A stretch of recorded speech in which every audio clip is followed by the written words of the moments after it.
Coucou les petits choux à la crème, j'espère que vous allez bien et on se retrouve pour un nouveau vlog. Oui, j'ai envie de vlogger ces temps-ci, peut-être faire des vlogs plus petits comme d'une demi-heure comme la dernière fois ou peut-être plus long, on sait jamais avec moi. Bref, j'espère que vous allez bien, que vous êtes en bonne santé et du coup la dernière fois je vous laissais avec un passage d'un livre et du coup je me suis dit ben tu peux commencer peut-être par leur présenter le livre que tu es en train de lire. Donc, je suis en train de lire Wakamentis, le tome 1, Lagoiwa de Tom Pandore. Et c'est aux éditions... C'est un roman autant plus autopublié, hein, je pense. Mais non, ici, c'est édité par les éditions Aquilus, voilà. Et en fait, ça nous raconte l'histoire de Naya, qui est une jeune lycéenne qui habite à Paris avec son père, Ricky. Et cette jeune fille, c'est Naya. Et Naya, elle est atteinte d'une pathologie assez rare. Et depuis qu'elle est toute petite, par exemple, elle ne sait pas dormir sans... bombe à aérosol à côté de son lit, elle a mal aux muscles tout le temps, du coup elle sait pas faire, elle sait pas, voilà, faire du sport comme elle le voudrait, de la danse, etc. Et dès qu'il se passe quelque chose avec son corps d'un peu inconnu, son père, il prend tout le temps des notes. À un moment donné, elle se retrouve au zoo avec l'école, et elle a pour amie, je ne sais plus son nom, une jeune demoiselle qui est légèrement autiste. Et donc évidemment, vous vous doutez que les deux à l'école sont sujettes de moqueries à cause de leur maladie et que les autres sont vraiment pas sympas avec elle. Et donc elle se retrouve pour une sortie au zoo et son amie lui fait remarquer qu'elle a un contact assez particulier avec les animaux, que les animaux l'écoutent, voilà. Et il y arrive un incident au zoo et après ça, en fait, elle n'a souvenir de rien, sauf qu'elle se retrouve sur un bateau avec son père et son père veut l'emmener en Colombie. Et du coup, elle se demande mais pourquoi? Elle y a passé quelques années, elle se souvient quand elle était plus jeune.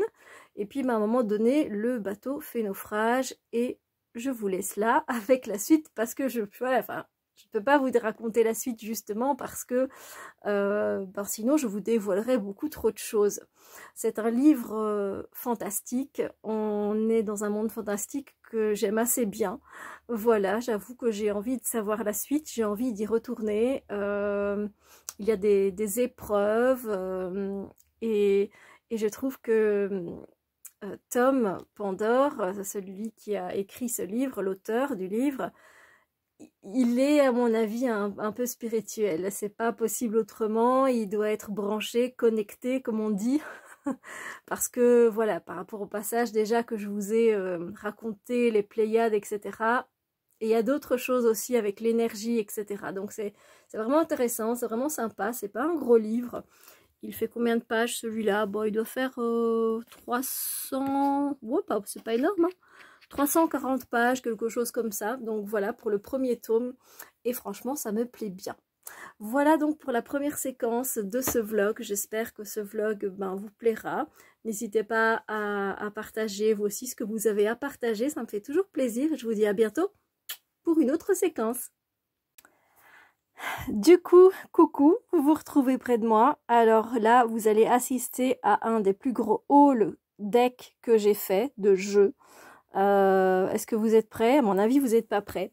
J'ai craqué mon slip, hein, carrément, comme dirait l'autre. Donc, j'ai pris les oracles de la sorcière de Fabio Nocentini et de Massimo Alfaioli aux éditions Grimaud et de 1. J'ai pris des jeux en anglais également. J'ai pris le Seeker Oracle de Ravin Phelan. Il est trop beau. Je l'adore. J'ai hâte de m'y plonger. J'ai vu des reviews, c'est pour ça que je vous dis ça. J'ai également pris Au Petit Bonheur de Gaël Simon qui me tentait mais tellement trop. Voilà. Ensuite, on repasse à un jeu anglais. J'ai pris le Self-Care, oh là là, Self-Care Wisdom Card de Cheryl Richardson. Des premiers jeux que j'ai pris venait d'elle. Ça date quoi, il y a des années. Ensuite, on repasse à un jeu français. J'ai pris l'Oracle coloré d'Anne-Sophie Casper. Je sais pas trop. Voilà, c'est trop de l'œil. Voilà, que vous dire.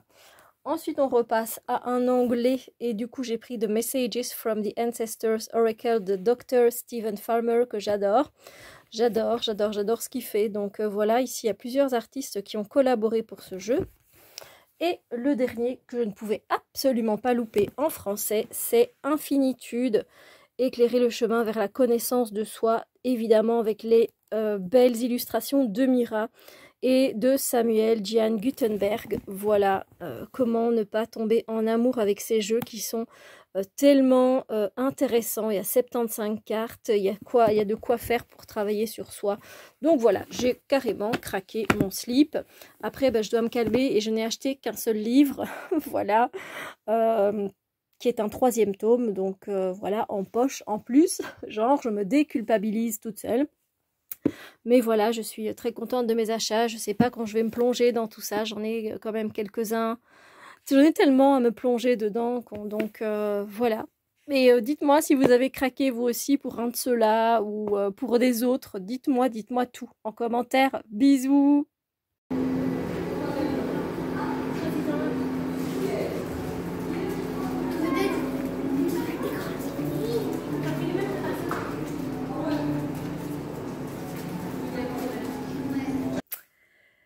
Coucou les petits choux à la crème, on se retrouve pour une petite séquence et je vous retrouve avec ma tasse pastèque qui est un cadeau de mon beau-frère et à l'intérieur il y a une tisane noisette, gingembre et je ne sais plus quoi qui est très bonne, qui est plutôt une tisane d'automne, mais on s'en fiche, on boit ce qu'on veut quand on veut, n'est-ce pas? Et du coup, là, je suis posée au calme, tranquillement, et j'avais envie de vous faire une petite séquence lecture encore, oui, je sais, mais voilà, c'est vrai que pour le moment, j'ai un peu de temps, donc j'en profite. Et là, pour le moment, je lis Agatha Raisin, c'est le tome 4, Randonnée mortelle de MC Beaton aux éditions Albin Michel. Ça se lit très très vite. J'ai commencé, je pense, hier ou avant-hier. J'ai lu 108 pages sur 243. Autant dire que il va être vite bouclé et que je reviendrai sans doute dans ce vlog avec un autre livre, voilà. Mais sinon, qu'est-ce que ça raconte? Eh bien, on retrouve Agatha, en fait, qui au tout début du livre travaille à Londres. Elle était repartie travailler un peu à Londres. Et puis, pour finir, elle est revenue à la fin de son contrat. Et voilà, son petit cottage dans les Cotswolds, ça lui manquait beaucoup. Du coup, elle était contente de rentrer chez elle, auprès de ses chats, et puis de retrouver son cher voisin James Lacey, qui est célibataire, ex-militaire, et en fait, elle pensait qu'elle aurait un accueil un peu plus chaleureux que ça, mais voilà, elle a appris qu'il y avait un groupe de randonneurs qui s'était formé, et du coup, elle a voulu participer, elle a participé à la première randonnée qui l'a fracassée. Et ensuite, on suit en même temps en fait l'histoire d'un autre groupe de randonneurs, d'un autre village si vous voulez, une autre ville. Et dans ce groupe, il y a une femme qui est plutôt féministe et qui revendique certains droits sur des propriétés, des droits de passage. Et du coup, elle est retrouvée assassinée. Et du coup, ça nous met une Agatha toute contente, toute peps de pouvoir aller mettre son nez un peu partout et d'enquêter. Voilà, donc j'en suis là, et là, évidemment, ils ont commencé à interroger les suspects, et Agatha a commencé à fourrer son nez dans l'affaire. Voilà, voilà. C'est toujours un moment très cosy, parce que déjà c'est un cosy mystery, ça porte bien son nom. Mais voilà, on se retrouve un peu à la maison parce qu'on connaît les personnages, etc. Quand je pense qu'il y a plus de 30 tomes qui sont sortis, je n'en reviens pas, j'en suis au 4e. Et en fait, j'ai remarqué que c'est un livre qui a été écrit, celui-là, le 4e tome, pour la première fois en 1995. Donc, l'écriture n'est pas du tout gênante, en fait. Moi, je trouve que c'est une écriture assez fluide. Il y a les détails qu'il faut, sans trop y en avoir. On ne tourne pas trop autour du pot. C'est bien ficelé. Donc, franchement, je trouve ça plutôt pas mal. Et ça a été évidemment réédité en 2016. Voilà, donc évidemment, j'ai mis le 5e dans mon panier, évidemment, pour me le procurer. Et voilà, sur ce, n'hésitez pas à me partager ce que vous lisez pour le moment, ça me fera plaisir, ce que vous buvez, parce que je sais qu'il fait assez chaud. Bon, vous êtes peut-être plutôt dans les thés froids, les thés glacés, c'est sympa aussi. Voilà, voilà, sur ce, je vous fais un bisou plein de lumière et je vous dis à bientôt pour une autre séquence.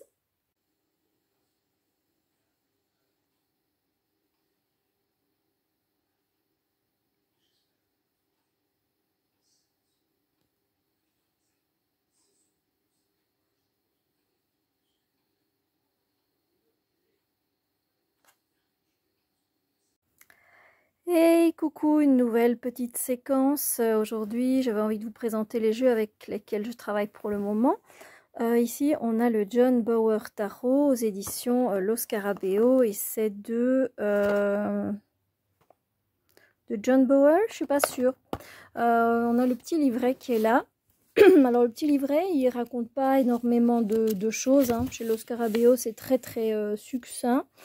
Voilà, donc il me semblait bien que voilà, c'était un peintre, pardon, mais il est mort en 1918, donc voilà, je pense que c'est tout simplement Lo Scarabeo qui a repris les peintures pour en faire un jeu que je trouve très fantastique, où on pourrait clairement visiter ce royaume. Voilà, enfin, moi personnellement, je le trouve super sympa. Avec un côté sombre, mais mignon.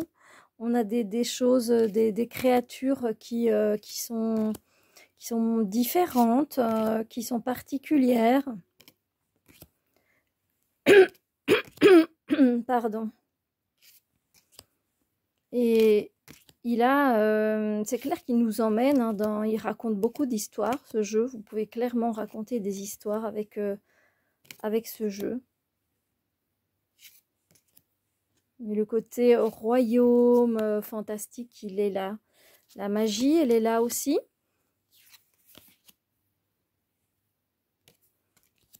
Il est décalé de ce qu'on peut voir, et voilà, je le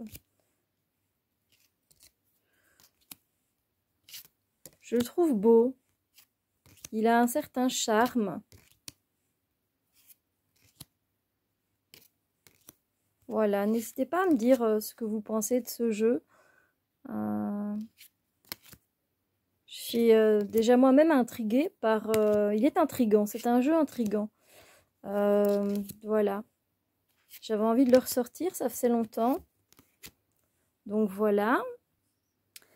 Ensuite, je travaille également avec Fantasia, un voyage fantastique. On reste dans le côté fantastique, donc de Dylan Collin, illustré par Claude Maguet. Et c'est aux éditions Exergue. Et c'est un jeu que j'ai eu pour mon anniversaire et que j'aime vraiment beaucoup. Après, j'aime beaucoup ce que fait Dylan Collin. Il a fait les chemins de l'éveil au niveau oracle, toujours aux mêmes éditions, je pense. Et là, ici, on a un livret en couleur, mais c'est très beau. Par exemple, ici, nous avons ici, voilà, au clair de lune, et on a l'image en couleur, et on a tout un poème qui est à chaque fois magnifique. Et puis, on a le message de la carte, donc où il décortique un peu finalement ce poème. Et alors, ce que j'aime bien aussi, c'est que pour ceux qui ont les chemins de l'éveil, on peut compléter notre travail en plongeant ici dans la carte 10. Donc, moi, j'aime vraiment bien.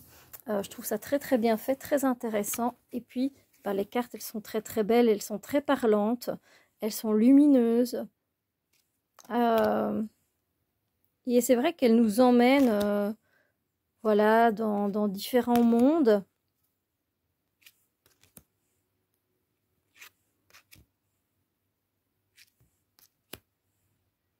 Et je l'aime beaucoup, ce jeu. J'aurais voulu même qu'il y ait plus de cartes. Je crois qu'il y en a une trentaine.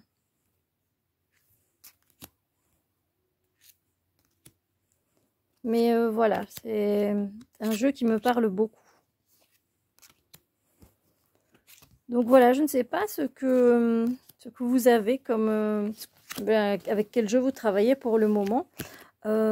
Du coup, moi, enfin, aujourd'hui, pour vous, c'est une séquence qui est un peu abstraite, mais j'ai eu, donc, du coup, j'ai tiré la carte du roi. Je pense que c'est le roi d'épée. Et donc, on voit, en fait, qu'il est en train d'écouter une petite créature qui est en train de lui parler, peut-être de dire « fais attention » ou « je te donne ce conseil » ou quelque chose de ce style-là. Il a quand même la main sur l'épée, mais il reste souriant et ouvert d'esprit malgré la neige qui tombe, le froid qui est là. Il est à l'écoute. Effectivement, je pense que je dois être à l'écoute de moi-même, tout simplement, à l'écoute de moi-même et peut-être même prendre conseil peut-être chez quelqu'un qui pourrait m'aider, parce qu'effectivement, du coup, j'ai tiré la carte de l'immensité qui nous parle un peu du fait aussi d'être confus, sans être mal non plus, d'être perdu sans être perdu non plus. Et c'est un peu ce que je ressens par rapport au live que, ben voilà, que j'avais l'habitude de faire avec vous le lundi et le jeudi. Et ça fait 2 semaines que personne ne se manifeste au live, donc j'avoue que je me sens perdue, du coup, voilà, je me sens perdue. Mais justement, j'aime beaucoup ce qu'il dit, c'est que ce sentiment de vide, le vide n'est jamais vide, il y a toujours une fréquence qui est là et qu'il faut laisser de toute façon de l'espace pour voilà, faire de la place à d'autres choses qui peuvent arriver.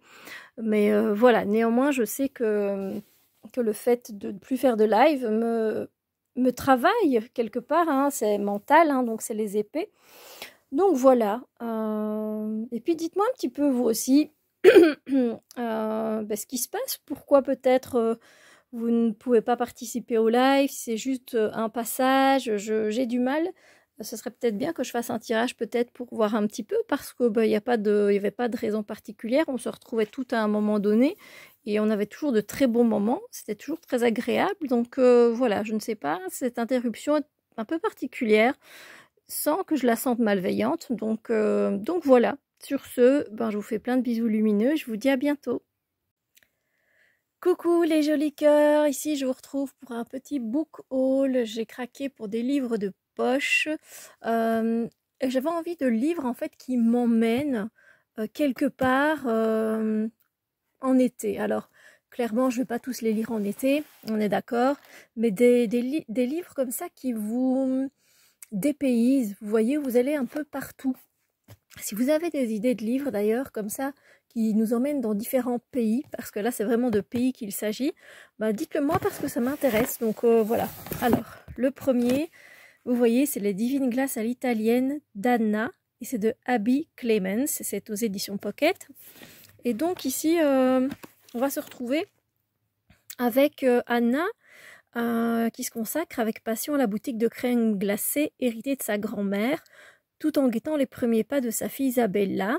Et en fait, Matteo, son mari lui confie son mal du pays et veut retourner vivre en Italie. Et du coup, voilà, elle va se retrouver en Italie, sur la côte amalfitaine, donc avec les eaux turquoises de la Méditerranée. Donc, vous voyez, ça m'embarque directement et j'ai envie de partir. Donc voilà, c'est un peu ce genre de bouquin que j'ai envie de... en plus, j'adore la couverture, que j'ai envie d'insérer entre des livres de fantaisie ou fantastique. Alors, qu'est-ce que j'ai pris d'autre? Alors, La mer sans étoiles, ça c'est parce que j'en ai entendu beaucoup de bien. On part pas spécialement quelque part en fait, mais voilà, si vous croyez au mystique, au fantastique, à l'improbable, mais surtout à l'impossible, suivez le chemin de la mer sans étoiles. Donc c'est de Erin Morgenstern et c'est aussi aux éditions Pocket. Donc ici, en fait, on se retrouve dans une université avec Zachary qui trouve un livre mystérieux sans titre ni auteur. Et il découvre avec stupéfaction qui est décrite noir sur blanc une anecdote de son enfance qu'il n'a jamais racontée à personne. Donc et voilà, il va ouvrir une porte et apparemment ceux qui aiment beaucoup le tarot, les oracles, etc., tout le mystique, sont vraiment enclins à aimer ce bouquin. Et quand j'ai vu qu'il était sorti en poche, ben voilà, je l'ai pris parce que je sais que ça a été un beau coup de cœur pour beaucoup de personnes. Donc voilà. Alors, sinon, normalement on part. Hein. Attendez, je vais chercher là au fond, mais... Ah, alors,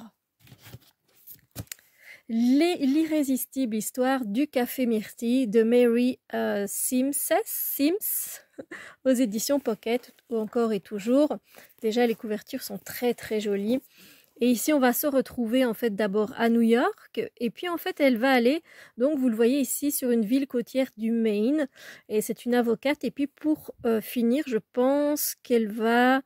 je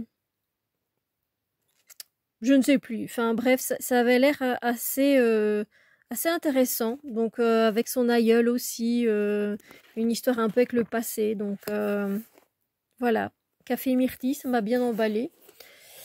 Ensuite, ça c'est un Cozy Mystery. Il était sorti en grand format et maintenant il est sorti en poche.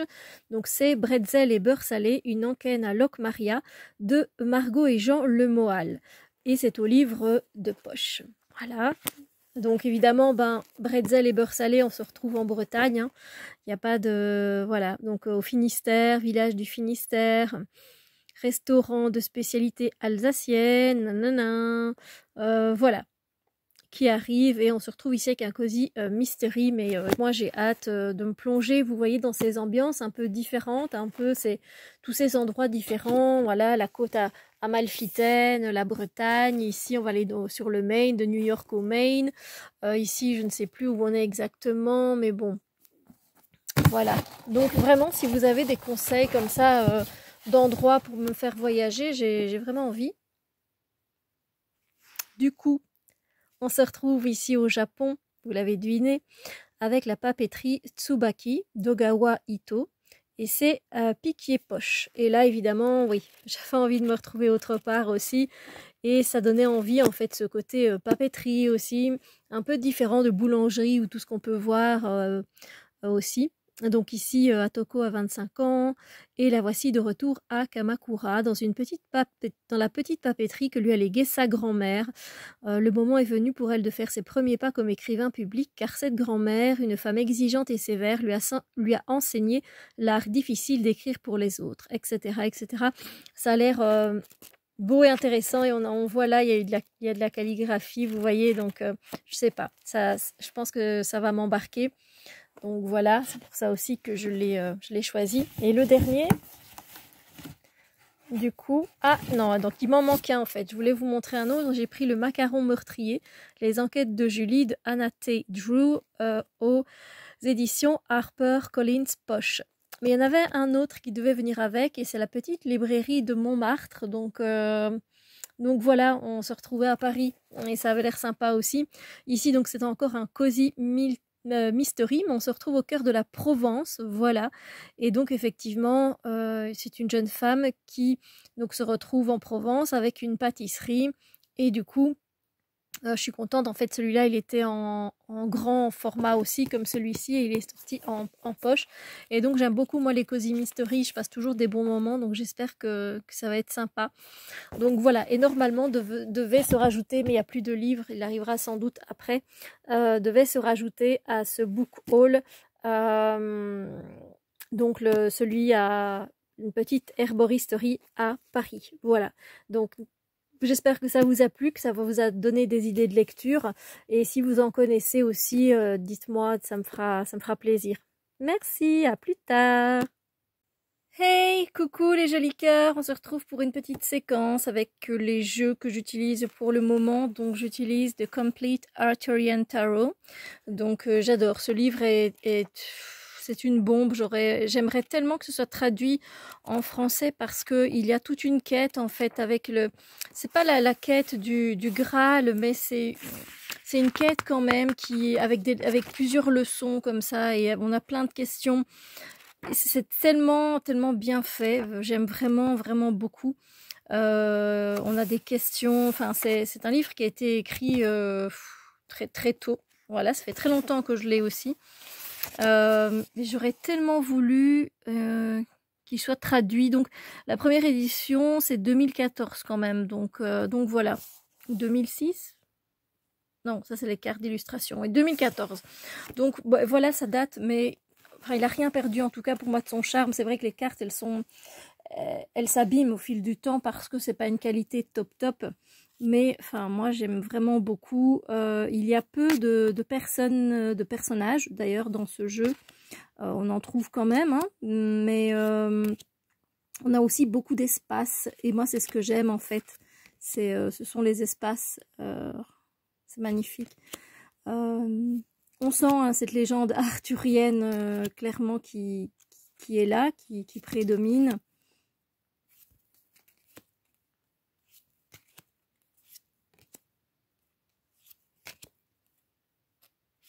Mais voilà, j'aime beaucoup. Il m'apaise en fait moi ce jeu. Donc voilà.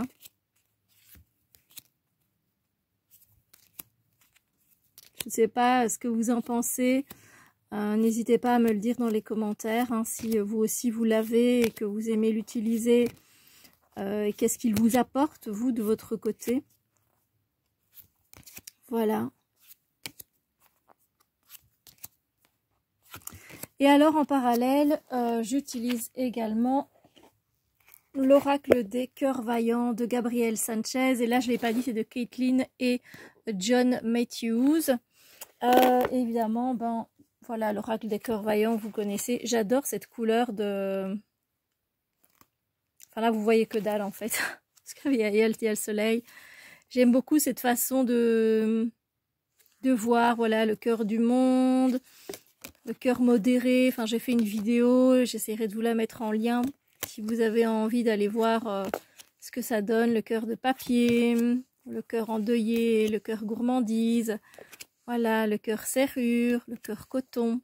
C'est super sympa, le cœur cuir, le cœur bafoué, cœur orage, le cœur papillon. Et donc, on a à chaque fois des mots-clés et puis on a un chouette petit livret qui l'accompagne. Donc voilà, ce sont les jeux qui m'accompagnent pour le moment. N'hésitez pas à me dire lesquels vous accompagnent vous aussi. Et puis, ben, on se retrouve bientôt pour une autre séquence. Bisous! Ben voilà, là je fais un petit tour à Auchan. Je suis donc en France. Donc voilà, à Louvroil. On n'a plus de Pinky nous. J'irais bien faire un tour. Donc voilà, petit tour. Voilà. Coucou les jolis cœurs, je vous prends, je pense, pour une dernière séquence ou avant-dernière, je ne sais pas encore. Donc, comme vous l'avez vu dans la séquence précédente, je suis allée chez Auchan et j'ai été chez Adopt. Nous, c'est pas... en Belgique, on n'a pas ces magasins-là, donc on a juste généralement un petit tourniquet, je veux dire, de parfum. Donc voilà, j'avais envie de vous montrer ce que j'ai pris. Alors, j'ai pris... ça c'est pour les beaux jours quand même, un lait teinté pour le corps, à la fleur de tiare. Alors c'est vrai qu'il n'est pas, c'est à l'huile d'amande douce hydratante. C'est vrai que la compo elle n'est pas super clean, mais bon, voilà. J'avais envie au moins pour les jambes et tout, pour un petit peu les bras de temps en temps. C'est pas quelque chose que moi je mets tous les jours, pas du tout. Mais voilà, c'est vrai que je suis vraiment très blanche et c'est vrai que ça fait plaisir d'être un tout petit peu bronzée. Surtout que moi, j'évite de m'exposer au soleil généralement. Donc voilà, je crois qu'il était à 9 €. Alors ensuite, j'ai également fait un cadeau, mais là, je ne l'ai pas de toute façon. Un cadeau pour quelqu'un. Et ici, j'ai pris un parfum, vous voyez, c'est cette marque-là, Adapt. J'ai mis non, Adopt. Adopt, donc on a 30 millilitres généralement. Ce sont des parfums qui sont faits à Grasse, je pense. J'ai pris Jolie Frimousse et ça c'est un parfum qui est dans la section des enfants. On a enfants, femmes et hommes. Après moi je m'en fiche un peu. Celui-ci en fait il est à la poire. Je ne sais plus exactement les notes, mais la note qui ressort le plus c'est la poire et je trouvais ça très intéressant. C'est vraiment différent des parfums qu'on peut trouver. Et j'en ai pris un deuxième qui est celui-ci. Mais alors là, j'ai jamais vu à la noisette malicieuse. Et franchement, mais il est décalé à fond. Alors, la dame, elle trouvait, la dame qui était à la boutique, trouvait que ça sentait le Nutella. Moi, je trouvais pas du tout. Ça a vraiment cette odeur de noisette, mais sans être écœurant. Et j'ai trouvé ça tellement, mais différent, voilà, c'est ce que j'ai apprécié.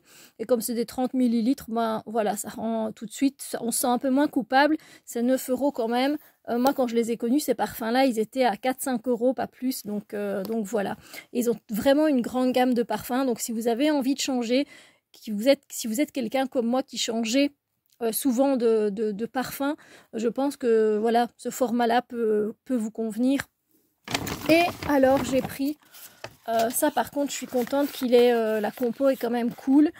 J'ai pris un sérum éclat voilà à l'aloe vera et il est bio, donc là je suis contente. C'est Yes You Glow, voilà, donc ça on peut le mettre matin ou soir, donc voilà. Donc oui c'est tout. Et donc le petit cadeau que je ne vais pas montrer, et sinon j'ai reçu aussi ces cartes là. Je vous montre. Les BuzzFeed Oracle Cards, ça fait tellement longtemps qu'elles étaient dans ma wishlist, mais tellement, j'en ai plein des cartes de ce style-là, des jeux de ce style-là. Faudrait peut-être que je vous les montre. Et là, donc, ça a mis un petit peu de temps avant de venir. En fait, on a un genre de guidebook ici. Et puis, on a toutes les cartes ici. On a plein de cartes. Donc, voilà, je ne l'ai pas encore ouvert. Mais voilà. Et j'ai envie de vous lire, en fait ici on est le 10 juin, c'est l'anniversaire de mon amie Tara, et j'avais envie de vous lire ici, le 10 juin, on nous parle de vaincre l'ego. Si nous persistons à cultiver l'ego, nous n'obtiendrons rien. En étant humbles, nous obtenons tout. Une attitude désintéressée, sans désir, nous aide à vaincre l'ego. C'est pourquoi on accorde tant d'importance aux actes désintéressés. Voilà, donc c'est parole d'Ama, tout est en vous. Sur ce, je vous dis à plus tard. Hey, coucou, comment est-ce que vous allez? J'espère que vous allez bien. Ici, je vous prends pour la dernière séquence de ce vlog. J'espère que c'est un vlog qui vous aura plu, qui vous aura apporté de la détente, peut-être des idées aussi. Donc, n'hésitez pas à partager dans la barre d'infos. Dans les commentaires. Et ici, j'avais juste envie de vous présenter ce que je lisais pour le moment. Oui, j'ai mis mes petites boucles d'oreilles en forme de pizza. Je les adore. Et donc, je viens vous présenter Hunting November de Adriana Mader aux éditions PKJ. Donc, je vous avais parlé du premier livre Killing November que j'avais beaucoup apprécié, qui était vraiment un page turner. C'était vraiment quelque chose de très addictif, de très immersif, où on rencontrait November. Ça se passe aux États-Unis et son père l'a envoyé dans une académie où il n'y a pas d'électricité, où il y a des cours d'empoisonnement, des cours de tir à l'arc, des cours de stratégie pour trahir les autres élèves, etc. Donc elle s'est retrouvée un peu plongée dans un univers qu'elle ne connaissait absolument pas. Elle se demande ce qu'elle fait là. Et du coup, on va comprendre à la fin pourquoi elle est là. Et du coup, ça c'est la suite. C'est une duologie, donc après ça, il n'y en a plus. Donc voilà, j'ai déjà bien avancé. Moi, vous verrez rien si je mets comme ça. Mais disons que j'ai passé la moitié. Il fait 400 pages celui-là. Et voilà, je viens de passer la moitié. Je suis à 236 pages. C'est toujours aussi immersif. C'est toujours aussi sympa. Ça ne se passe plus dans l'académie même. On est sorti de l'académie. On suit principalement 2 personnages. Et franchement, ben c'est sympa. Voilà, c'est sympa, j'ai envie d'y retourner, j'ai envie de savoir vraiment le fin mot de l'histoire. J'espère que ça me plaira, et voilà. Sur ce, n'hésitez pas à me dire vous ce que vous lisez pour le moment, ce que vous aimez comme jeu pour le moment, avec les jeux avec lesquels vous travaillez, ce que vous aimez boire dans l'été, des produits voilà que vous utilisez pour le moment, bio ou pas. Voilà, n'hésitez pas, ça me fait toujours plaisir. J'espère que ce format vous plaît toujours. N'hésitez pas à mettre un pouce si c'est le cas, un pouce en l'air. Si c'est le cas, à venir commenter bien sûr. Et on se retrouve prochainement. Bisous.